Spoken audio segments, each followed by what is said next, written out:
Have you ever felt utterly drained every time you had to sit and listen to someone constantly whine and complain about their difficulties? Do you avoid phone calls, avoid meetups, just because you know the conversation will be another endless loop of pain and dissatisfaction? Hello, I am Tuệ An. Welcome to Insightful Journey, where we seek peace and understanding together. There are days when we are tired not because life is too harsh on us, but because we have to steel ourselves to absorb and digest the negativity from others. And that feeling of discomfort, that avoidance, sometimes makes us feel terrible. Why can't I be kinder, more compassionate? Lynn and Mai were best friends since college. Lynn was full of energy, full of solutions. Mai was the exact opposite. Mai's life seemed to be a series of non-stop rain showers. When they met, almost every story Mai told began with a sigh and a complaint. My job is just awful. The boss is difficult. Colleagues don't help. Or, I argued with my husband again. I think I chose the wrong person. Lynn initially tried to offer advice. Why don't you try talking honestly with your boss? Or, you should learn to let go a little. But every piece of advice was like water off a duck's back. Mai always found another reason to negate the solution. It's easy for you to say, you're not me, Mai would retort. Lynn started to feel exhausted.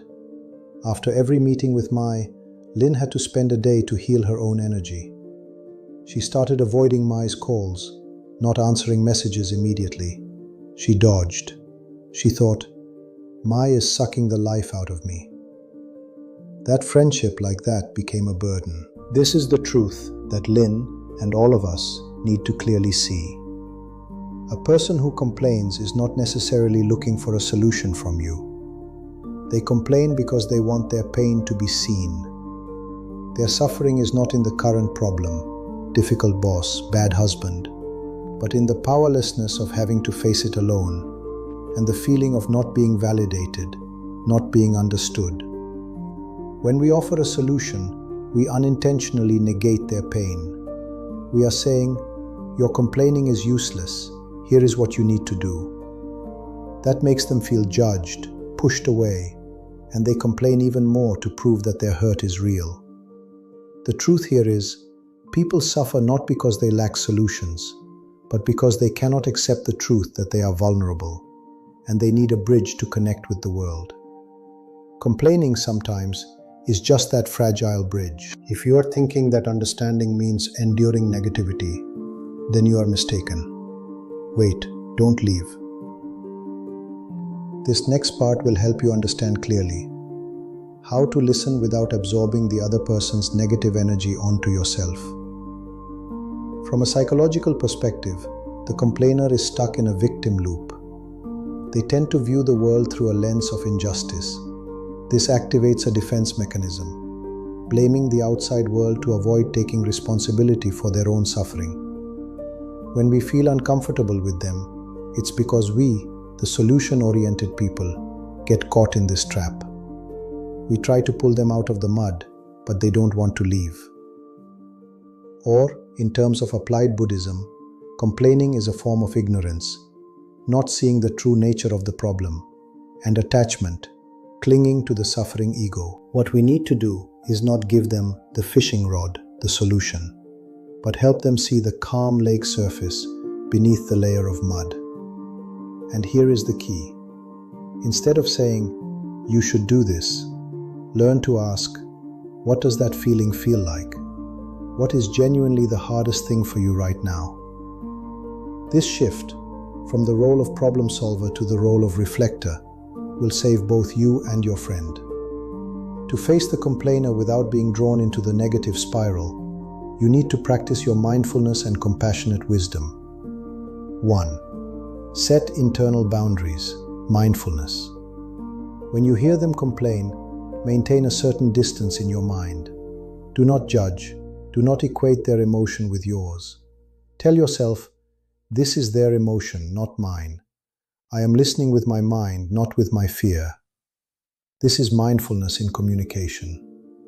2. Use reflective questions, wisdom. When they are venting, do not interrupt with advice.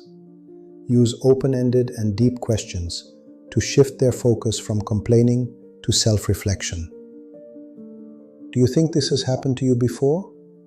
How did you overcome it that time? Helps them see their inner strength. If there was one single thing you could change right now, what would it be? Forces them to focus on the smallest solution. I clearly see your fatigue. What is the most important thing you've learned from this challenge? Opens up meaning, purpose. 3. Bring them back to reality, firmness. After listening and asking, end the complaining session with a practical, non-negative action. Thank you for sharing.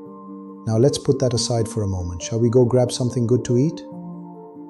I understand, but now is the time to relax.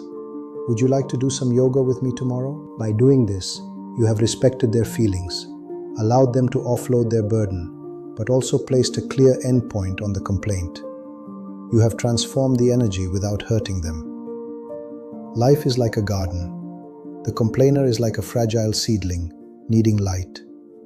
We cannot bring the sunlight to them, but we can pluck away a few leaves that block their view, so the seedling can reach up on its own. True compassion is not about diving into the mud pit with them. True compassion is about you standing firm like a large tree, so they can lean on you and see the sky through your branches. You were not born to carry all the suffering of humanity. You were born to become the most peaceful version of yourself, and from that state, light the way for others. If this video has brought you a little peace, please leave a like so I know my effort has been useful. Remember, I am still here if you need me.